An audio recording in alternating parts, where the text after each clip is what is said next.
can't even lie, my leg is cramping up while I'm standing up. My heart is racing. Okay.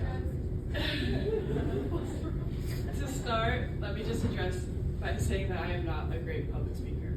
However, I remember somebody once said, a good speech is like a girl's skirt. It covers all the bases, but short enough to keep it interesting.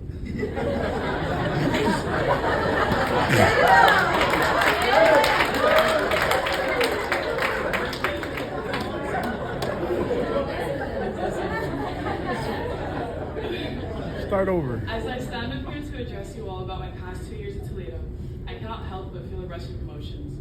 Grateful being one of the many emotions that flood my heart. With that being said, this is going to be all about saying thank yous. First off, my family. Thank you for your sacrifices, and your love for me is truly what drives me to do what I do. Mom and Dad, thank you for always being my #1 fans. Whether it is waking up at 6 a.m.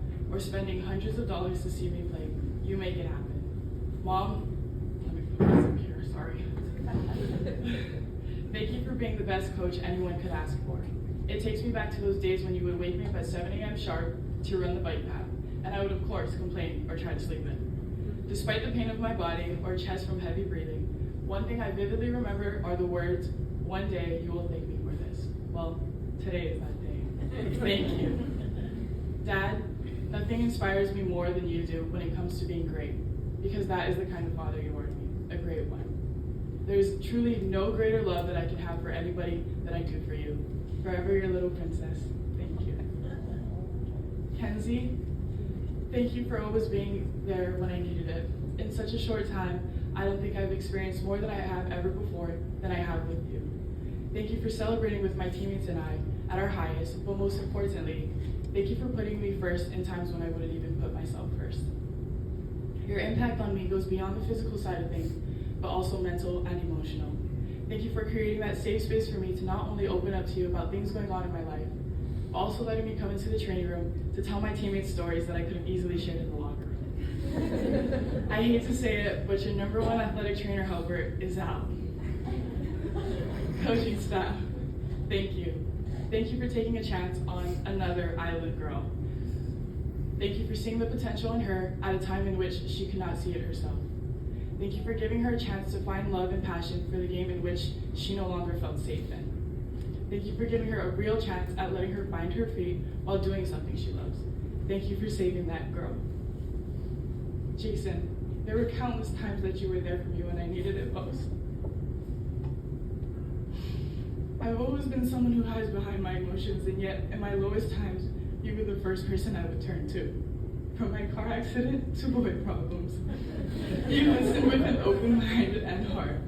You were more than just a coach to me, a mentor, a confidant, and a friend. And for that, I thank you. Last, but certainly not least, thank you to all my teammates who I will forever view as sisters. Thank you for taking me in with open arms. Thank you for allowing me to be myself, even though you judge me for the way I pronounce some words. Thank you for sharing your days and Toledo with me. A couple days in, when I first arrived here, I remember seeing the sign that says, "You will do better in Toledo," and thinking to myself, we'll see about that. Fast forward a year and a half later, and I can truly say I'm doing better in Toledo, and that is because of each and every one of you. There was never a day where I felt like I didn't belong, never a second where I questioned if I should be here, and never a doubt in my heart that I knew that you guys were the girls I needed to be surrounded by. I'm a firm believer that God will put you in places that you need to be, and he sure knew what he was doing when he had Beth send that first email to me. Words do no justice when it comes to expressing how thankful I am and how much love I have for each and every one of you guys. Thank you. All the experiences here, high and low, all the memories, good and bad, will forever be held near and dear to my heart. From the long bus rides to hanging out in the locker room, my time here is a time well spent. I will truly miss being dragged for the way I say hands, pants, and hair straightener. Miss the pre-game hype dances we shared in the locker room. Miss spending 20 hours of the day with you guys. But most importantly, I will miss putting on that blue and gold jersey and representing this program with you all. TOL till I die. Go Rockets, baby.